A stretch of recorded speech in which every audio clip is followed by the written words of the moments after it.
سب کو رخصت کر دیا. جبریل آ گئے. یا رسول اللہ موت کا فرشتہ دروازے پر ہے, اندر آنے کی اجازت چاہتا. ہاں, جہاں موت پوچھ کے جائے کس ہستی کو بھلایا ہے, چند پونڈ کے پیچھے. جہاں موت پوچھ کے جائے, آپ نے کہا آ جائے, وہ اندر آئے. السلام علیکم یا رسول اللہ, سلام پیش کرتا ہوں. میں نے آج تک کسی کو سلام نہیں کیا, آپ پہلی ہستی ہیں جنہیں سلام کر رہا ہوں. میں نے آج تک نہیں کسی کو سلام کیا. یا رسول اللہ آپ پہلی ہستی ہیں. اللہ نے کہا پوچھ کے اندر جانا, بن پوچھے نہ جانا. یا رسول اللہ مجھے حکم ہے کہ آپ سے پوچھوں, آپ جانا چاہیں تو میں لے جاؤں, اور رہنا چاہوں تو میں چھوڑ کے واپس چلا جاؤں. طارق جمیل سے کوئی پوچھے, آپ سے کوئی پوچھے, پوچھا جا رہا ہے, موت پوچھ رہی کہ آؤں کہ نہ آؤں.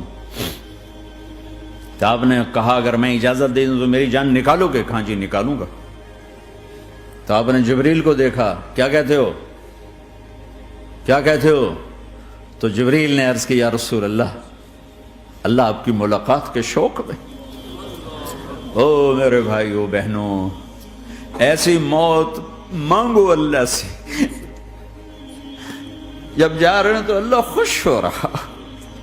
ایسی موت نہ ہو جیسے بھاگا ہوا مجرم پکڑا جاتا ہے اور ہتھکڑیاں لگا کے جیل میں لے جایا جا رہا ہے. ایسی موت مانگو اور ایسی زندگی گزارو.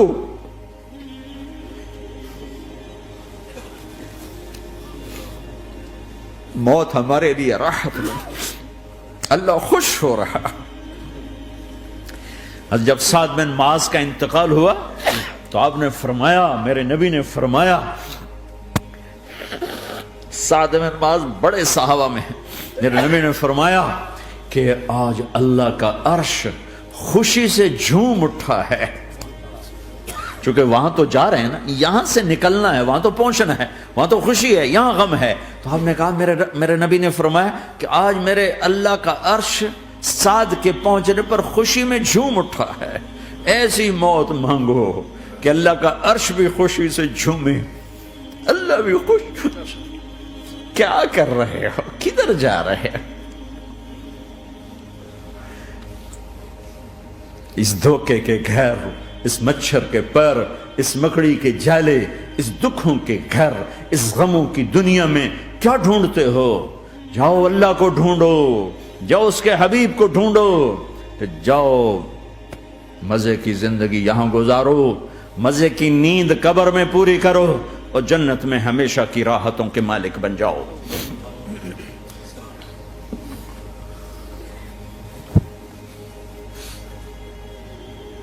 کہ یا رسول اللہ, اللہ ملاقات کے شوق میں ہے.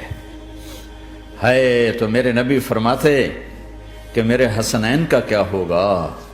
میں تو دیکھ رہا ہوں ایک زہر میں تڑپتا ہے, ایک بچوں سمیت نیزے پہ چڑھا ہوا ہے. ویسے بھی محرم ہمیں یاد دلاتا ہے کہ اللہ کو راضی کرنے کے لیے آخری حدوں تک پہنچنا بھی کامیابی کا صحرا گلے میں ڈالنا ہے. ایک نے فتح کا جھنڈا گاڑا, قیامت تک کے لیے ذلت اس کے ماتھے کا نشان بن گئی. ایک نے سر کٹا کے نیزے پہ چڑھایا اور قیامت تک کے لیے عزت کا صحرا گلے میں ڈال لیا. کیوں کہ ایک دنیا کی بازی ہارا پر اللہ کو لے کے جیت گیا, اور ایک دنیا کی بازی جیتا اور اللہ کو کھو کے ہار گیا. اللہ کو پالینے کے بعد کوئی ہار نہیں, اللہ کو کھو دینے کے بعد کوئی جیت نہیں.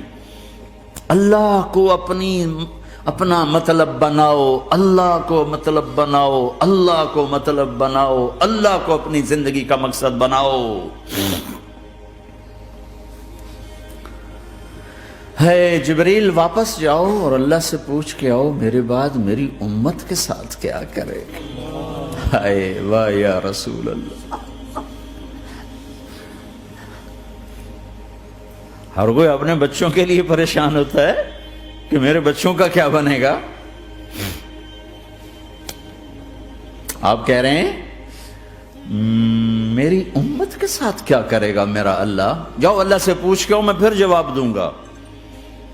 واپس گئے, جواب آیا کہ اللہ کہہ رہے ہیں کہ ساتھ دوں گا. میرے رب کی عزت کی قسم, اور لاکھوں کروڑوں درود و سلام ہوں اس کملی والے پر. اگر آپ یہ سوال نہ اٹھاتے آج میں اور تم بھی بندر خنزیر ہوتے. بیچ میں وہ حائل ہو گئے، ان کے آنسو، ان کی دعائیں. مچھلی کھانے پر اللہ تعالیٰ نے موسیٰ علیہ السلام کی قوم کو، پورے شہر کو بندر بنا دیا. مچھلی کھانا کون سا گناہ ہے؟ اللہ نے کہا بس ہفتے کو نہیں کھانی، کھاؤ اتوار پیر منگل بدھ جمعہ جمعہ کھاؤ، ہفتہ نہیں. مگر نہیں کھائیں گے، کھایا، اللہ نے بندر بنا دیا. شراب پینا مچھلی کھانے سے بڑا گناہ ہے، اور بیچنا اس سے بھی بڑا گناہ ہے، اور نشے کی چیزیں بیچنا اس سے بھی بڑا گناہ ہے، ماں باپ کی نافرمانی اس سے بھی بڑا گناہ ہے.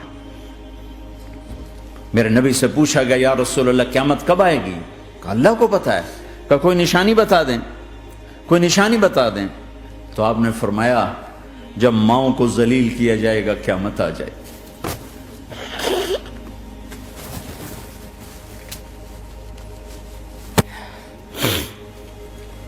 یہ تو اس کی دعائیں ہیں،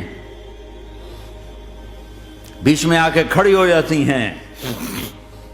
اللہ تعالیٰ نے کسی کو بندر بنایا، کسی کو خنزیر بنایا، کسی کو زمین میں دسایا، کسی کو پانیوں میں بہایا، کسی کو ہواؤں سے اڑایا، کسی پر آگ کو برسایا، کسی پر بجلیوں کی چمک کو سے ان کو راکھ کیا. کب میرے رب نے کیا کچھ نہیں کیا. وَكَمْ أَهْلَكْنَا مِنَ الْقُرُونِ مِنْ بَعْدِ نُوحٍ وَكَفَى بِرَبِّكَ بِذُنُوبِ عِبَادِهِ خَبِيرًا بَصِيرًا. کیا کچھ نہیں ہوا ہمارے ساتھ، وہ کیوں نہیں ہوا کہ وہ کملی والے کی دعائیں ہیں، دعائیں ہیں، دعائیں ہیں، رونا دھونا ہے امتی امتی. اچھا چلو یہ تو دنیا ہو گئی، آپ نے یاد رکھا میدان معاشر میں میرے نبی نے فرمایا جب جہنم کو لایا جائے گا اور ایک چیخ مارے گی، کوئی کسی کو یاد نہیں کرے گا، سب بھول جائیں گے. ہر ایک کی زبان کے آپ نے مشہور لفظ سنا ہوگا نفسی نفسی. جب جہنم آئے گی تو ایک چیخ مارے گی اور کئی بلین فرشتے اس کو پکڑ کے لا رہے ہوں گے، اور وہ ان کے ہاتھوں سے نکل رہی ہوگی اور اس کی آگ کے شعلے اور اس کا دھواں اور اس کی چیخ اور اس کی آواز. تو جب وہ قریب آئے گی تو اس کے آواز پر سارے مرد عورت زمین پر گریں گے اور سب کہیں گے یا رب نفسی نفسی، یا رب نفسی نفسی، یا رب نفسی نفسی. یا اللہ میری جان، میری جان، ماں نہیں، ابا نہیں، بیوی نہیں، بچے نہیں، بھائی نہیں، میری جان. چلو میں تو آپ عام لوگ ہیں، انبیاء نبی کہیں گے یا اللہ میری جان. ابراہیم خلیل جیسے کہیں گے یا اللہ میں کسی کا سوال نہیں کرتا، باپ کا بھی نہیں کرتا، میری جان. اور عیسیٰ علیہ السلام جیسی ہستی کہیں گے یا اللہ میں اپنی ماں مریم کا بھی سوال نہیں کرتا، میری جان، میری جان. عیسیٰ علیہ السلام سے لے کر آدم علیہ السلام تک نفسی نفسی. نوح علیہ السلام نفسی نفسی. یحییٰ زکریا باپ بیٹا ہیں لیکن نفسی نفسی. سلیمان داؤد باپ بیٹا ہیں لیکن نفسی نفسی. یوسف یعقوب باپ بیٹا ہیں لیکن نفسی نفسی. یعقوب و اسحاق باپ بیٹا ہیں لیکن نفسی نفسی. اسحاق ابراہیم باپ بیٹا ہیں لیکن نفسی نفسی. اسماعیل ابراہیم باپ بیٹا ہیں لیکن نفسی نفسی. یہ نبیوں کا حال ہے، میرا کیا حال ہوگا؟ لیکن اسی ہنگامے میں جب ہر مرد عورت کہے گا نفسی نفسی، ایک آواز ابھرے گی امتی امتی. ایک آواز آئے گی امتی امتی. ایک دکھ بھری، ایک درد بھری آواز آئے گی امتی امتی. سننے والے حیران ہوں گے یہ کون ہے، یہ کون ہے جو اپنے آپ کو نہیں مانگ رہا، اپنی امت کو مانگ رہا ہے، یہ کون ہے؟ جب آواز کی طرف نظریں لگیں گی، یہ تو محمد الرسول اللہ ہے. جھولی پھیلی ہوئی ہے، ہاتھ اٹھے ہوئے، اے رب میری امت. کون سی امت ساری زندگی شراب بیچتے رہے؟ کون سی امت ساری زندگی ڈرگز بیچتے رہے؟ کون سی امت ساری زندگی زنا کرتے رہے؟ کون سی امت ساری زندگی ظلم و ستم کے پہاڑ توڑتے رہے؟ ساری زندگی جوا کھیلتے رہے؟ آپ تو کہتے دفع ہو جاؤ، میری نظروں سے دور ہو جاؤ. نہ تمہیں میری عزت کا خیال نہ میری نسل کی قربانیوں کا خیال. میرے معصوم بچے نیزوں پہ چڑھ کے اس دین تم چند پونڈوں پہ کیا ظلم ڈھا کے آئے ہو، دفع ہو جاؤ یا اللہ انہیں جہنم میں ڈال، یہ کہنے کا موقع تھا۔ میں قربان جاؤں اس نبی رحمت، اس کامل اکمل نبی، اس ہادی رہبر پر میں کہاں سے الفاظ لاؤں ان کی تعریف کے لیے۔ دو ہستیوں کا حق نہیں ادا کیا جا سکتا، ایک اللہ، ایک اللہ کا رسول۔ ہر ایک کا حق ادا ہو سکتا ہے، اللہ اور اس کے رسول کا حق نہیں ادا ہو سکتا۔ وہ کہتے جا اللہ ان کو آگ میں ڈال دے۔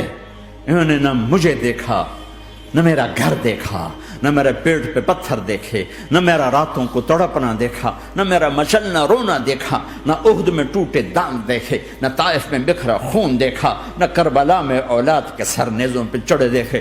دفعہ دور کر دے میری آنکھوں سے۔ میں قربان جاؤں اس نبی رحمت پر۔ کہہ رہے ہیں یا اللہ میری امت، یا اللہ میری امت، یا اللہ میری امت، یا اللہ میری امت۔ نہ یہاں بھلایا نہ وہاں بھلایا۔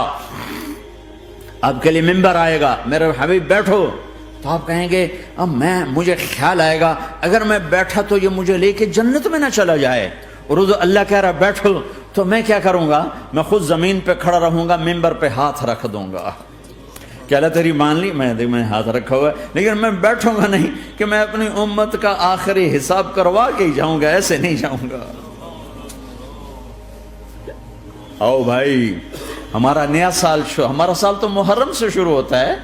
ویسے تو جنوری بھی اللہ کا، محرم بھی اللہ کا، سورج اللہ نے بنایا تو جنوری فروری بھی اللہ کا، اور چاند اللہ نے بنایا تو محرم ربیع الاول بھی اللہ تعالیٰ کا، دونوں ہی اللہ کے ہیں۔ کسی نے یہ لے لیا، کسی نے وہ لے لیا۔ ہم نے چونکہ چاند کا کیلنڈر بنایا تو ہمارا تو اب سال شروع ہو رہا ہے، ہمارا تو نیو ایئر اب ہے، ہمارا نیو ایئر رونے سے شروع ہوتا ہے۔ کیسا اللہ نے نظام بنایا، کسی اور مہینے میں یہ واقعہ ہو جاتا، نہیں سال کے شروع میں یہ واقعہ رکھا ہے کہ ہر ایک کو پتا چلے کہ ہاں نیا سال خوشی منانے کے لیے نہیں ہوتا، نیا سال آخرت کی تیاری کے لیے ہوتا ہے کہ ایک سال چلا گیا، ایک سال اور زندگی سے نکل گیا، اور بھی جلدی سے اللہ کو راضی کرنے کا کوئی کام کرنے کو، توبہ کرنے کو، اللہ کو راضی کر لیں۔